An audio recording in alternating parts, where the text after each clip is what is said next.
నిరీక్షణ prayer house మరియు centres సంగముల తరపున కరుణా సంపన్నుడైన యేసుక్రీస్తు నామంలో మీ అందరికీ నా ప్రత్యేకమైన వందనములు. ఈరోజు దేవుని వాగ్దానం 2వ దినవృత్తాంతముల గ్రంథము 30వ అధ్యాయం 9వ వచనం.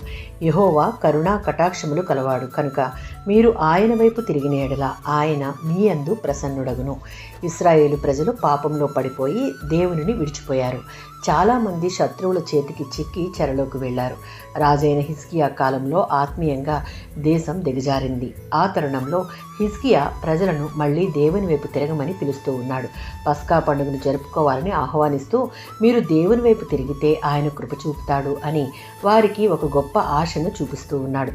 దేవుని వైపు తిరుగుట అనగా యోవేలు గ్రంథం 2వ అధ్యాయం 13వ వచనం. దేవుడు కరుణ గలవాడు, తిరిగి వచ్చిన వారిని ఆయన స్వీకరిస్తాడు. యెషయా గ్రంథం 55వ అధ్యాయం 7వ వచనం.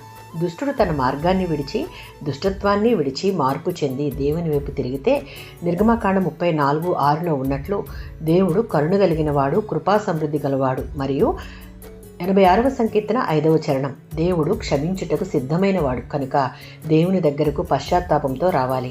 ఇర్మియా గ్రంథం 29వ అధ్యాయం 14వ వచనంలో ఉన్నట్లు దేవుని వైపు తిరిగి ఆయనను శరణు వేడితే మనం ఉన్న చెరలో నుండి తిరిగి పునరుద్ధరించి బలపరుస్తాడు. యాకోబు పత్రిక 4:8.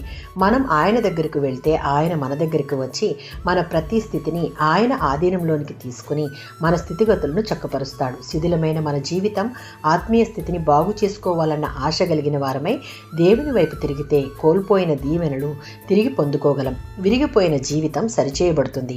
ఈ వచనం మన జీవితానికి ఒక ఆశను, హెచ్చరికను ఇస్తుంది.